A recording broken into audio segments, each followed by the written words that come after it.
Magandang araw mga kababos. Narito ang latest news ngayon sa PBA. Coach Chot Reyes nawala na ng pag-asa sa twice to beat advantage. TNT balak nang magpalit ng import. At Barangay Ginebra may bagong big man na nakuha sa free agency kapalit muna ni Japet Aguilar.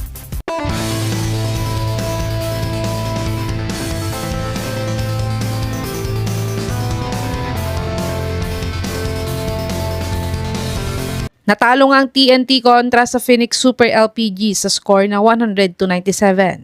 At ang best player nga sa larong ito ay si Richie Rivero na nagtala ng 31 points, 11 rebounds, 4 assists, at 3 steals sa kanilang panalo.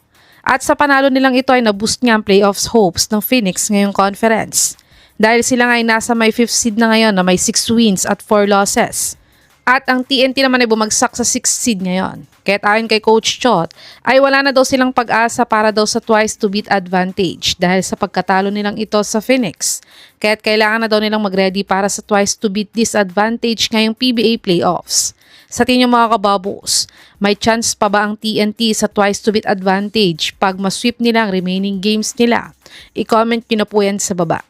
At dagdag na balita nga para sa TNT ay willing na daw silang magpalit ng import. Si Bobo nga ang super import ng TNT ngayong conference. Pero madami ang fans ang nakakapansin na tamad daw dumepensa si Bo at bumaba sa depensa. Kaya't madaming ang fans na humihiling sa TNT na palitan na daw si Bo habang maaga pa. At ayon nga sa isang reports na to ay imomonitor daw nila si Bol sa Magnolia game nila sa Tuesday. At kung matalo daw sila ulit at pangit ang game ni Bol ay maghahanap na daw sila ng backup import nila para sa last game nila sa elimination rounds kontra Ginebra sa Sunday at para sa PBA playoffs na din. Sa tingin mga kababos, kailangan na bang palitan ng TNT si Bol para sa PBA playoffs? I-comment nyo na po yan sa baba. Tumungo naman tayo sa balitang may bagong big man nga daw ang Barangay Ginebra pamalit kay Japet Aguilar. Tinambakan nga ng Meralco Bolts ang Barangay Ginebra ng 21 points last Friday sa score na 112-91. At ang best player nga sa larong ito ay si Chris Newsome na nagtala ng 12 points, 3 assists. 2 out of 2 siya sa 3 points area at 5 out of 8 siya sa field goal made niya sa kanilang panalo. At dahil dito nga ay nagstay sa 3rd seed ang Ginebra at umangat naman sa 4th seed ang Meralco Bolts.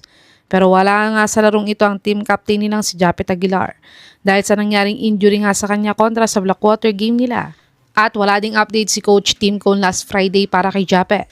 Pero ayon nga sa source ito ay ang Magnolia nga sana ang frontrunner na mag-sign sa kanya pag matapos na ang kontrata ng PBA rights niya sa NLEX ngayong April.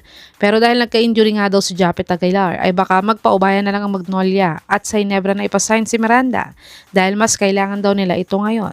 Sa tingin mga kababos, magiging magandang addition ba si Mike Miranda para sa Ginebra kung makuha nila siya? I-comment nyo na po yan sa baba.